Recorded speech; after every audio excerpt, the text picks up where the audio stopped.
pessoal, estamos aqui no nosso curso de negociação, né?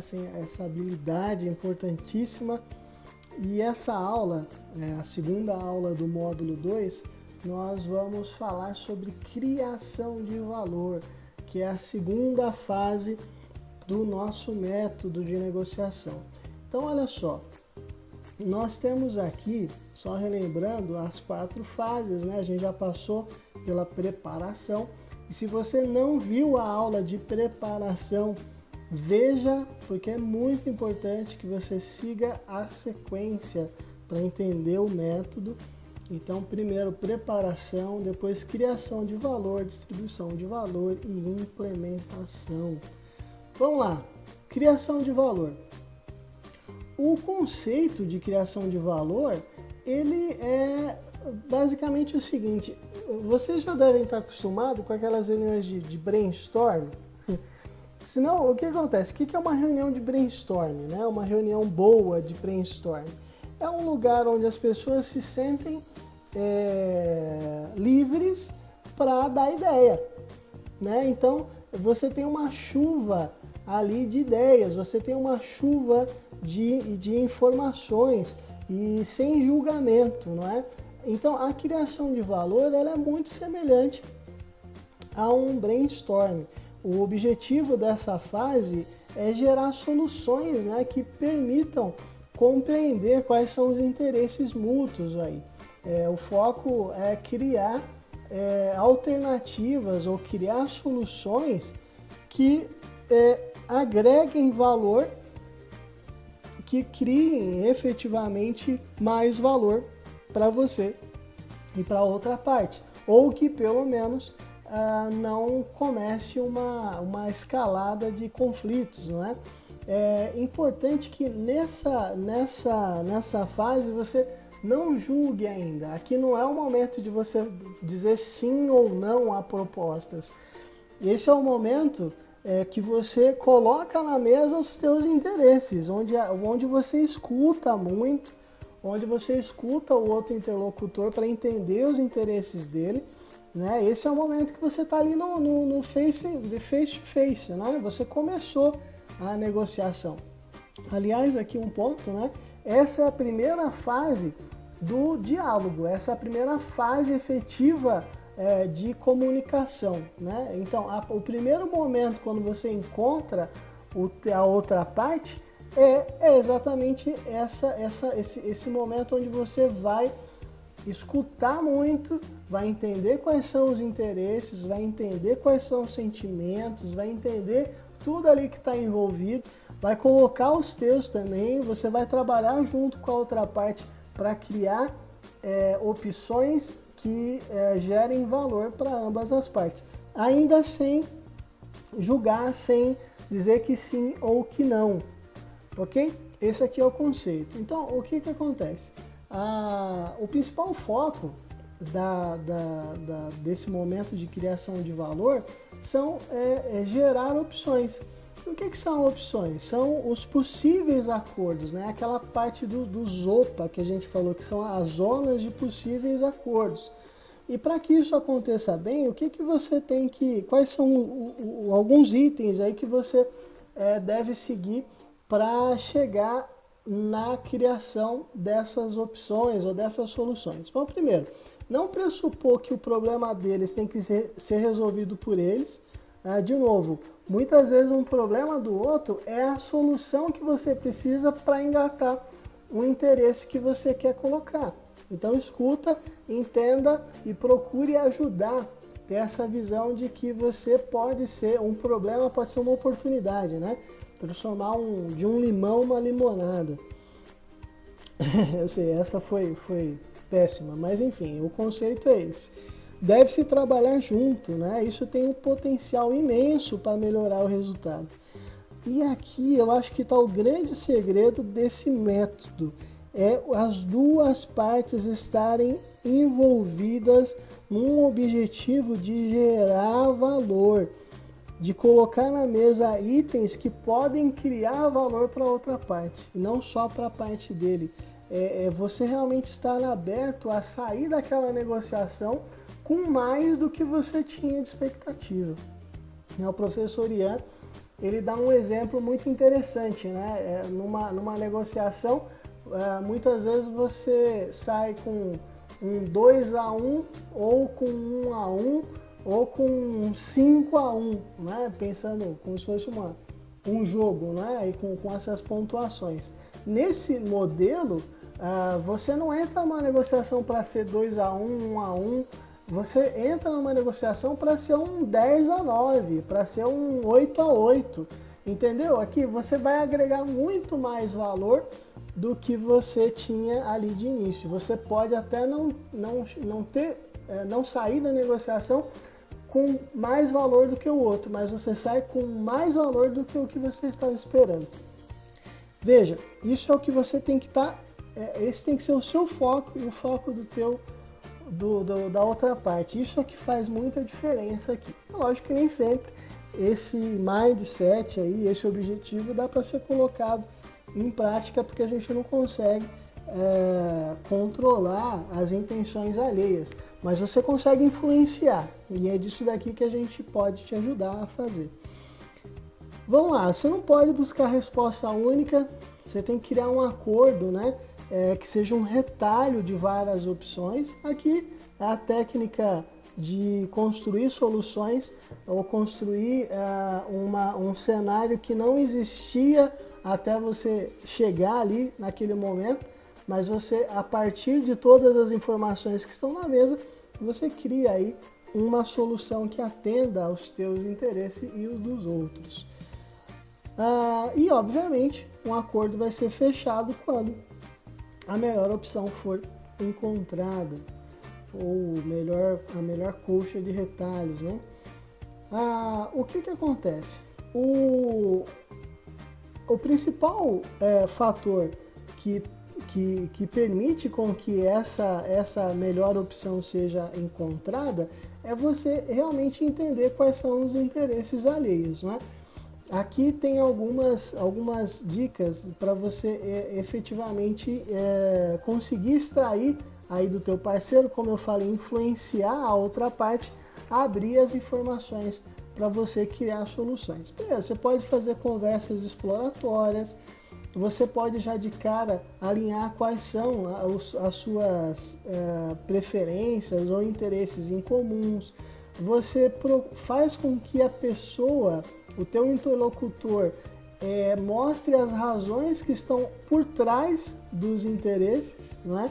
Isso é muito comum acontecer, a pessoa vem, não, porque eu quero a data tal, eu quero o preço tal, mas aí você começa a investigar por que ela quer aquela data, por que ela quer aquele preço, qual que é o interesse efetivo por trás daquele posicionamento. Faça conversas exploratórias para chegar nesses pontos. Esses interesses que são não tão óbvios que representam efetivamente os ganhos e perdas que você vai ter ali, ou que a pessoa vai ter se não conseguir chegar naquela posição, não é? Você pode ter efetivamente, e infelizmente isso é uma estratégia frágil, uma estratégia fraca, mas pode ser que o outro não queira nem falar contigo, não é?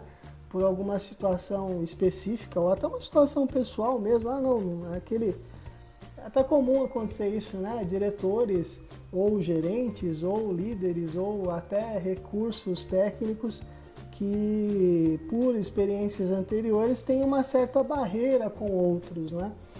E aí acaba que tem uma dificuldade de diálogo. Se isso acontecer, procure um mediador, né? Procure uma terceira parte aí que ajude vocês a ter um diálogo. É muito importante ter diálogo, tá, pessoal? É muito importante você entender o que está por trás do posicionamento, do que se fala ali das primeiras mensagens, você entender o que está, qual que é o sentimento, qual que é o que está, os objetivos, as necessidades reais por trás daquelas mensagens. Isso é que vai propiciar você criar valor para você e fechar num acordo possível. Aí, Se você entende a outra parte, e se ela te entende, você vai chegar numa área de ganhos mútuos, né? Obviamente.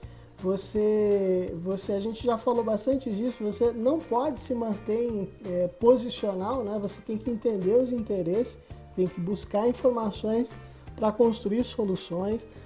Você tem que fazer com que a outra parte compreenda as suas razões, entendeu? Não é só você tem que fazer com que ela também te compreenda.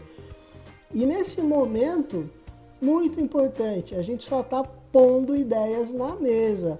A gente não está fazendo julgamento, entendeu? A pessoa pode colocar algo ali que está totalmente fora da realidade, do que vocês estão discutindo, ou até da tua autoridade ali para decidir. Não julgue ainda. Coloque uma informação que você pode utilizar. Beleza? Normalmente ali no início da negociação, você não tem claro o valor ali do que vocês podem construir junto. Mas à medida que as diferenças vão aparecendo, vocês vão percebendo que isso daí é a matéria-prima para criar valor lá no final. Beleza? Aqui, eu queria dar sempre assim, exemplos corporativos, né? Uma situação que pode acontecer no teu dia a dia corporativo, por exemplo, é você ir pedir aumento de salário, né? Uma situação corriqueira. Eu quero um aumento, acho que eu não estou sendo valorizado. Ou você pode ter já recebido um integrante da tua equipe com uma solicitação dessa. É óbvio que nesse momento, se você que está pedindo o aumento ou você que está recebendo aquele pedido ficarem presos na posição, o que é a posição? É o valor, né? Não, eu preciso receber o mesmo valor que o salário do fulano, do ciclano, ou da empresa X, ou da empresa Y. Quando ficar preso nesse tipo de posicionamento, vocês só vão se frustrar, né? Porque provavelmente, se a pessoa não teve aumento até aquele momento, é porque a companhia assim entendeu que ainda não era chegada a hora, né? Ou porque não tinha orçamento ou condições para fazer, e o diálogo tende a ser destrutivo, né? Nenhuma das partes vai chegar a um acordo em comum. Então, numa situação como essa, olha só que bacana, utilizando essas técnicas, você pode explorar aquela conversa e dali entender. Se você for o líder conversando com o liderado que está pedindo aumento, entender quais são os itens que ele entende que racionalmente fazem ele achar que merece um reajuste de salário, né? Não é quero porque quero, tem que ter algum racional por trás daquilo. Ou qual que é o tema emocional por trás daquilo, né? Pode ser que ele esteja pensando em se casar, ou vai ter um filho, ou quer fazer um curso, ou quer fazer uma pós-graduação. Olha, alguma coisa aconteceu para que ele entendesse que precisava pedir um aumento, né? Pode ser que você, através daquela conversa, descubra um outro problema, né? Descubra até um integrante da equipe que você acha que está performando, mas que na verdade não está. Ele é um peso morto ali na equipe, e esse cara que está pedindo aumento está carregando os resultados, inclusive do outro. E aí, por conta disso, ele está achando que merece mais resultados. Olha, a quantidade de problemas que você pode achar num diálogo como esse é muito grande, mas desde que você esteja aberto a escutar, né? Desde que você esteja aberto ali a sair do teu posicionamento. E também, se você for se você que estiver pedindo aumento, né, explore os motivos pelos quais a companhia até o momento não te valorizou, né? Entenda qual que é o contexto, o que a companhia está esperando, qual que é o ponto que você precisa chegar para receber aquele aumento, ou o que tem que mudar no cenário.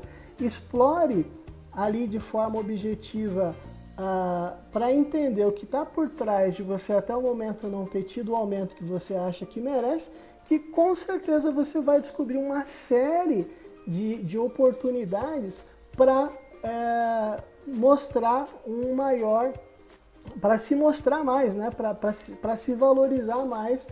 Por mais que você não consiga ali um aumento com aquela conversa, você conseguiu informações importantíssimas para ali nos próximos meses conseguir se destacar, ou no mínimo consegue um compromisso do teu chefe para que, se você conseguir fazer aquilo ali que ele comentou que são os itens esperados para ter um resultado, que você terá ali um reajuste. Olha só que bacana, não é? Se você consegue ali naquele momento sair do posicional e entender o que está por trás das decisões, você consegue ter muito mais informação para ter uma negociação posterior, ou naquela mesma negociação deixar claro qual é o seu valor, quais são os seus interesses. Legal? Bom, vamos lá. Tem alguns conceitos aqui que eu acho muito importante que você tenha claro. E só revisando, nós estamos no momento de criação de valor, tá? Ainda não está naquele momento de afunilar ideias. Então, tem um conceito que eu acho muito especial, eu gosto demais, que é esse competição, né? Que foi criado por esses dois, isso deve ser alemão, né? Brandenburger e Nalebuff, que misturaram dois termos, né? Competição e cooperação.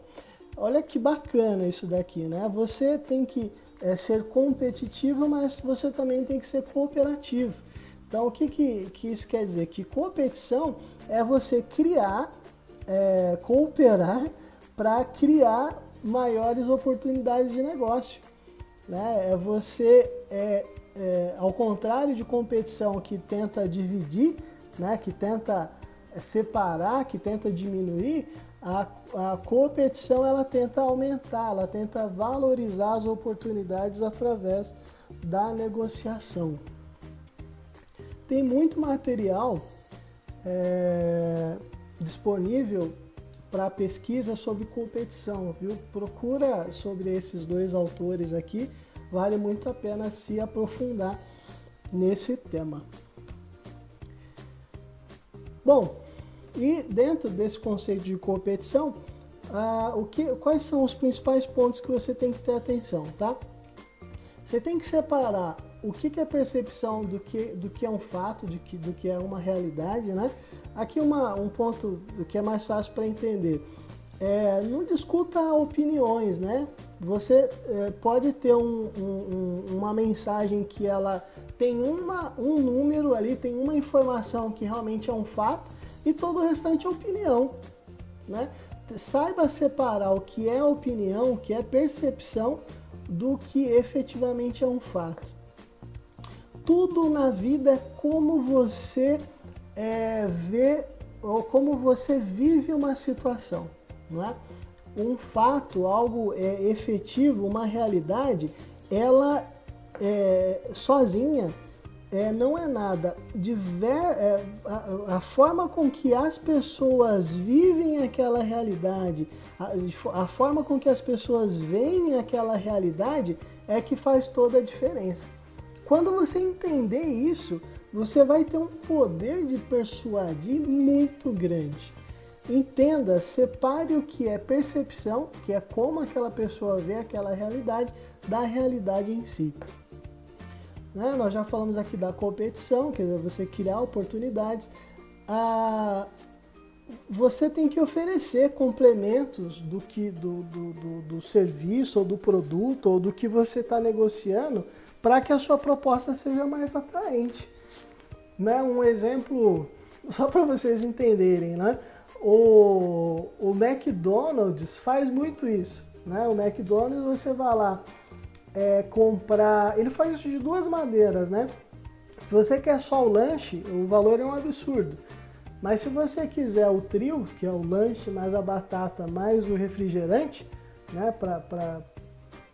para que você tenha ali uma refeição em tese completa, fica muito mais em conta.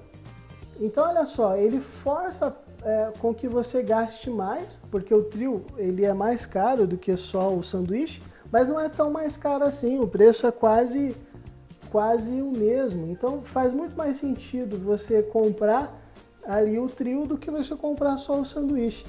E uma outra forma que é muito mais próxima disso que está sendo comentado aqui é a sobremesa.